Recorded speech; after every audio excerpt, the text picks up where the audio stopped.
दोस्तों नमस्कार। राजनीति में फ्रीबीज जो शब्द आया, ये जाहिर है कि अरविंद केजरीवाल की जो राजनीति है उसके बाद से इस शब्द को राजनीति में इस्तेमाल किया जाने लगा। अरविंद केजरीवाल ने देश की राजधानी दिल्ली में सत्ता पर काबिज होने के बाद और उससे पहले जो वादे उन्होंने किए थे वो उन्होंने पूरे किए। 200 यूनिट बिजली, पानी फ्री, महिलाओं को बस में आना जाना फ्री और भी तमाम चीजें। लेकिन ये फ्रीबीज जहां से निकला, जिसे फ्रीबीज कहा जाता है, मैं तो इसे लोकतंत्र में एक ऐसी सुविधा कहता हूं जिस पर हर मतदाता का अधिकार है। भाई, हम वोट किस लिए देते हैं? सहूलियत के लिए। ये सरकार की जिम्मेदारी है कि वो हमें सहूलियत दे। खैर, लेकिन इस तथाकथित फ्रीबीज को सभी सरकारों ने अपनाया। महाराष्ट्र में ऐसे ही चुनाव से पहले महिलाओं के खाते में पैसे डालकर सरकार बनाई गई। झारखंड में इसी फॉर्मूले पर हेमंत सोरेन दोबारा आ गए। हरियाणा में भी यही फॉर्मूला अपनाया गया।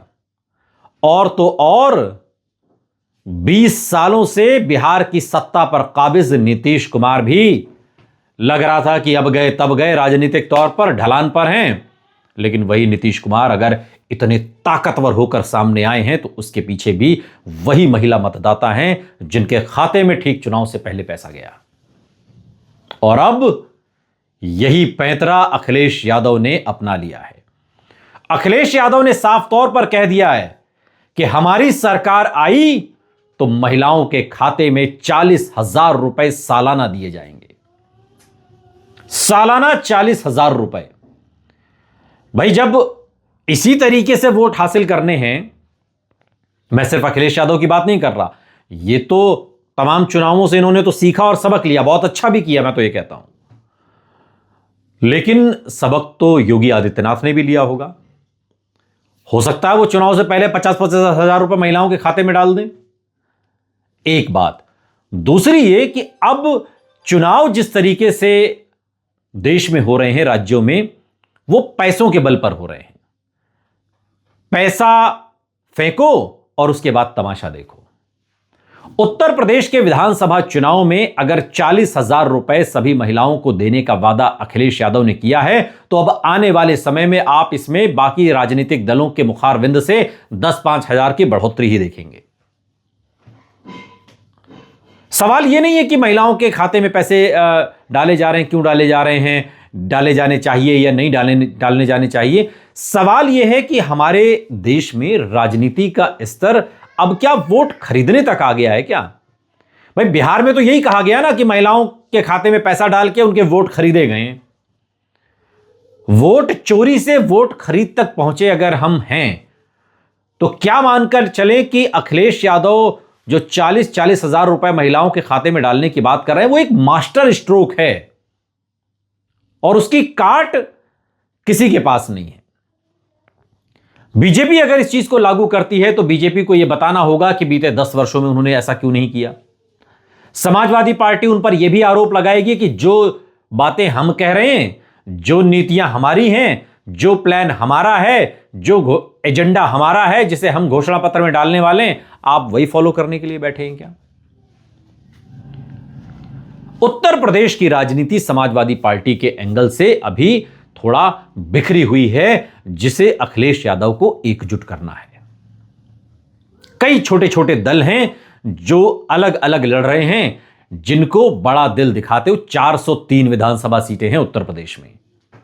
बड़ा दिल दिखाते हुए अखिलेश यादव को एकजुट करना होगा और फिर उन सभी को अपने में समाहित करते हुए चुनावी वैतरणी पार करनी होगी। अगर आपको बीजेपी से मुकाबला करना है तो फिर आपको इन तमाम लोक लुभावन वादों के अलावा भी, अब लोक लुभावन वादे तो आम आदमी पार्टी ने भी बिहार में किए, लोक लुभावन वादे तो आम आदमी पार्टी बीएमसी के चुनाव में भी कर रही है, अपना घोषणा पत्र लेकर आई। लोक लुभावन वादे तो आम आदमी पार्टी ने बिहार के असेंबली इलेक्शन में भी किए। लोक लुभावन वादे तो आम आदमी पार्टी ने दिल्ली के चुनाव में भी किए, लेकिन हार मिली। इसीलिए सिर्फ लोक लुभावन वादों से कुछ नहीं होगा।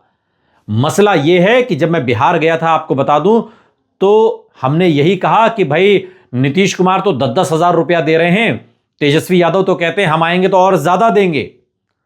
30-30 हजार रुपया देने की बात कही उन्होंने। तो आपको इस बात पर यकीन क्यों नहीं है?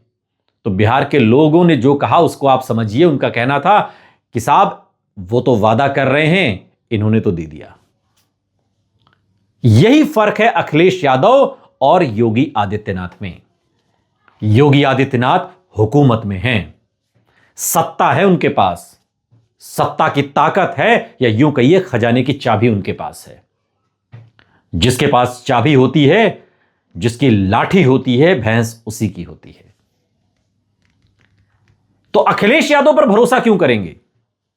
यह एक मौजूद सवाल है।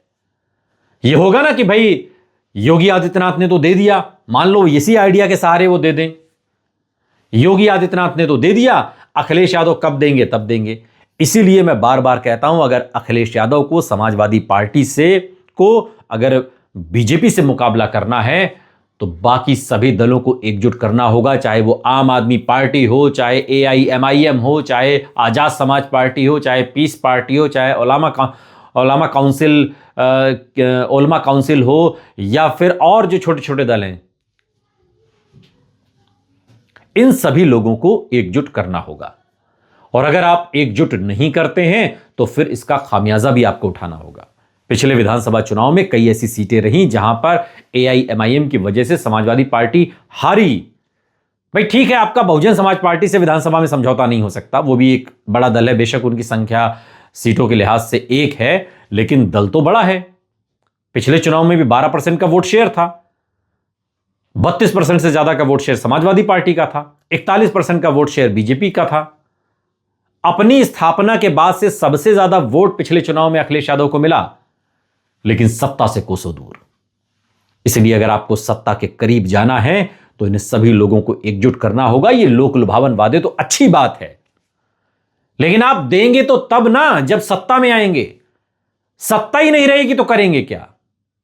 तो सत्ता हासिल करने के लिए सबसे पहले इन सभी दलों को एकजुट करना होगा, क्योंकि ये सभी दल वही राजनीति करते हैं, इनका वोट बैंक वही है जो आपका वोट बैंक है। तो अलग अलग लड़के बंटवारा करने से अच्छा है मिलकर लड़ो, मिलकर लड़ो। 403 विधानसभा सीटें उत्तर प्रदेश में कम नहीं होती। मैं तो कह रहा हूं 210 पर अखिलेश यादव लड़ जाएं, बाकी आप बांट दीजिए।